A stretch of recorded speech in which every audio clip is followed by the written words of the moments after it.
Polisi lalu lintas Polresta Bandar Lampung Kamis sore menangkap seorang pengendara motor yang kedapatan membawa narkoba. Tersangka bernama Misgianto, 25 tahun, warga Campang Raya, Kecamatan Sukabumi, Bandar Lampung.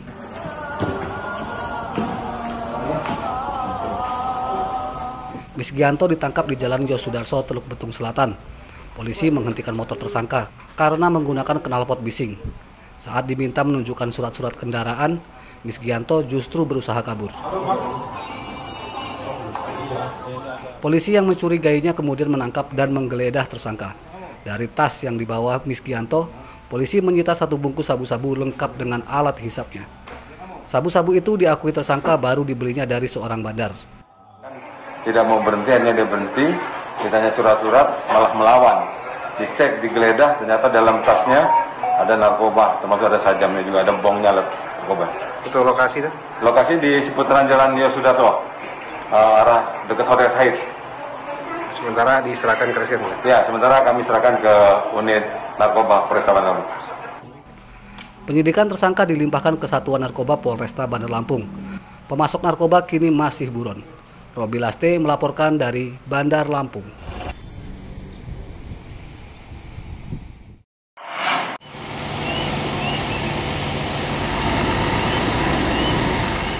Jalan rusak di Kabupaten Tulang Bawang Barat dijanjikan akan segera diperbaiki.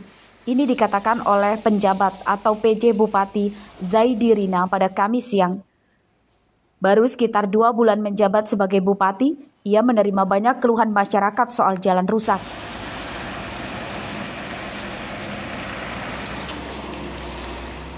Zaidi Rina telah menginstruksikan Dinas Pekerjaan Umum Tulang Bawang Barat mengukur dan menghitung biaya perbaikan jalan di wilayahnya. Zaidi Rina akan memprioritaskan perbaikan jalan pertanian menggunakan anggaran perubahan tahun ini dan APBD murni 2023 supaya para petani lebih mudah mengangkut hasil panen. Dari hasil belusukannya, Zaidi Rina mengatakan jalan rusak terbanyak adalah jalan provinsi. Salah satunya yang terparah jalan di depan pintu gerbang Lambu Kibang. Jalan yang rusak lebih dari 5 km dan jalan tersebut adalah jalur utama kendaraan dari jalan tol menuju Pasar Unit 2 Tulang Bawang dan kantor Pemkab Tulang Bawang Barat. Kalau kita benerin jalan ini produktivitasnya meningkatnya berapa persen gitu. Apalagi ini kan udah di ujung nih, itu udah pertanian semua. Artinya ini memang dibutuhkan untuk pengangkutan supaya kalau jalannya bagus kan pasti dia lebih cepat sampai ya. Kemudian biaya angkutnya juga lebih murah ya. Kemudian potensi untuk kecelakaan juga kecil. Nah, itu semua harus dihitung. Ya kendala, Pak. Apa kendalanya, Pak? Ya lubang-lubang ini susah muatan berat ini. Bisa mengganggu jarak tempuh tidak? Ya ganggu, Pak. Biasanya ketempuh berapa waktu, Pak? Agak lumayan sih, Pak, jauh. Dari kalau enak kan ya cepet lah perjalanannya. Dari mana mau kemana, Pak? Dari Lampung Tengah mau ke Mesuji. Seperti diketahui, di Lampung sangat mudah menemui jalan rusak, sebab hampir seluruh daerah sebagian besar jalannya rusak, terutama jalan provinsi. Meski telah berganti-ganti gubernur, namun tetap saja persoalan yang dikeluhkan masyarakat tersebut tidak kunjung diselesaikan. Ardio Haba melaporkan dari Tulang Bawang Barat.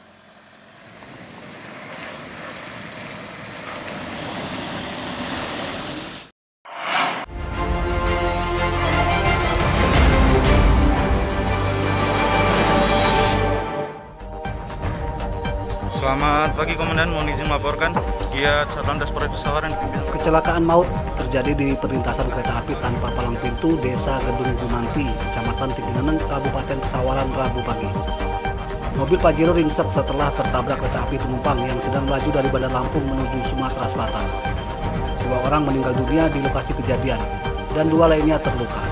Korban meninggal dunia adalah pengemudi mobil bernama Faiz dan istrinya Umi Sana.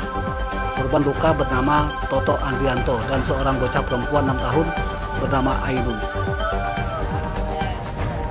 Kapolres Pesawaran AKBP Pratomo Widodo saat dihubungi melalui telepon mengatakan mobil dengan nomor polisi BE 7777 UMI terseret kereta api hingga puluhan meter.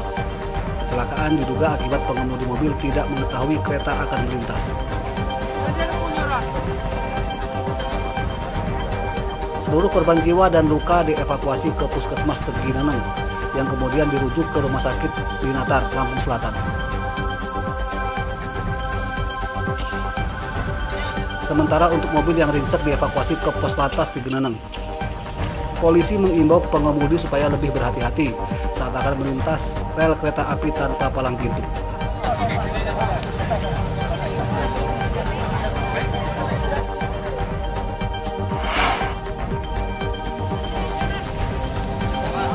Sebuah kamar kontrakan di Desa Ampai, Kecamatan Teluk Betung Timur, Bandar Lampung, Selasa sore digerebek polisi. Penggerebekan sempat menjadi perhatian warga sekitar. Polisi meminta warga dan anak pemilik kontrakan untuk menyaksikan penggeledahan. Sini Pak, masuk Pak. Masuk dalam Pak. Dari dalam kamar kontrakan ini, polisi menyita 1 dus berisi 5 kg ganja yang dikemas dalam 10 paket. Sini Pak. Pak ya, lihat Pak ya. Nah. Penghuni kamar kontrakan ini telah ditangkap sebelumnya di jalan raya karena kedapatan membawa senjata api dan senjata soft gun. Tersangka bernama Ali, berusia 42 tahun. Polisi yang mengembangkan penyidikan untuk mencari barang bukti peluru senjata api malah juga mendapati 5 kg ganja. Ganja dan senjata api milik Ali dibelinya dari seorang bandar narkoba di Mesuji, Lampung. Senjata api dipakainya untuk menjaga dirinya dalam menjalankan bisnis narkoba. Polisi menyita barang bukti 2 pucuk senjata lengkap dengan puluhan butir pelurunya serta 5 kg ganja. Polisi menjerat tersangka dengan pasal berlapis, yakni pasal tentang pemberantasan narkoba dan kepemilikan senjata api ilegal. Ancamannya hukuman mati.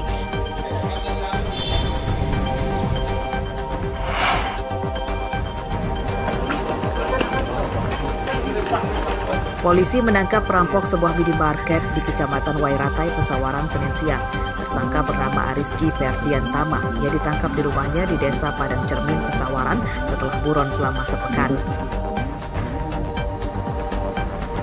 Perampokan terjadi pada Selasa malam 6 September 2022. Ariski merupakan mantan pegawai minimarket di tempat yang dirampoknya. Kenapa kamu tiba-tiba punya pikiran ini? Ariski datang saat minimarket sedang ramai pembeli. Ia menunggu suasana sepi dengan cara menyelinap dan bersembunyi di gudang. Saat minimarket akan tutup dan tidak ada lagi pembeli, tersangka kemudian menyekap 2 karyawati yang sedang bekerja. Korban diancam akan dilukai dengan gunting jika berteriak. Tersangka merampok uang dalam meja kasir di dalam berangkas serta mengambil ratusan bungkus rokok. Total kerugian korban 54 juta rupiah. Polisi menyita sejumlah barang bukti, antara lain motor dan helm, gunting, tali plastik, dan gunting yang digunakan tersangka untuk menodong dan mengikat kedua korban. Tersangka dijerat pasal 365 KUHP tentang pencurian dengan ancaman hukuman 9 tahun penjara.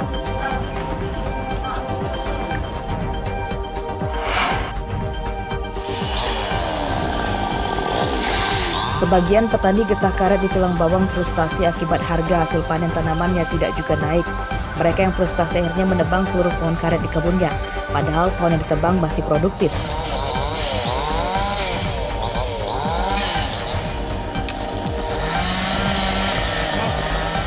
Salah satunya adalah Raharjo, petani getah karet di Desa Indah Jaya, Kecamatan Banjar Agung. Rabu siang ratusan batang pohon karet di kebunnya seluas 1 hektar ditebang. Suharjo mengatakan petani getah karet saat ini rugi. Harga getah karet di kisaran Rp6.000 per kilogram.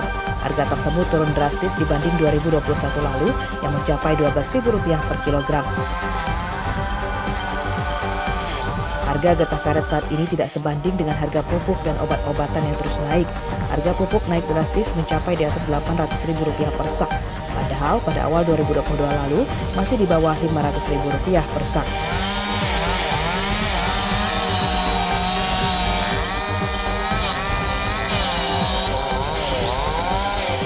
Para petani di Tulang Bawang mendesak pemerintah segera menurunkan harga pupuk.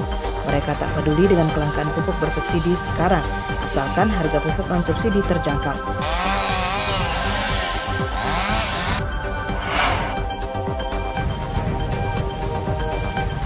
Memprihatinkan, ribuan tomat yang sudah matang ini dibiarkan di pohonnya akibat tidak dipanen oleh petaninya. Sebagian tomat bahkan telah busuk dan jatuh berserakan di bawah pohon. Ini terjadi karena harga tomat turun drastis. Salah satu petani tomat yang terpuruk adalah Surati, warga Desa Tanjung Raya, Kecamatan Sukau, Lampung Barat. Situasi si malakama dialami Surati. Tidak dipanen rugi, dipanen pun tetap rugi. Itulah yang sedang dialami petani tomat. Harga tomat sekarang hanya 1.200 per kilogram. Harga tersebut turun drastis dibanding 2 bulan lalu yang masih Rp4.000 per kilogram. Harga tomat 1.200 per kilogram tidak sesuai dengan biaya tanam dan panen.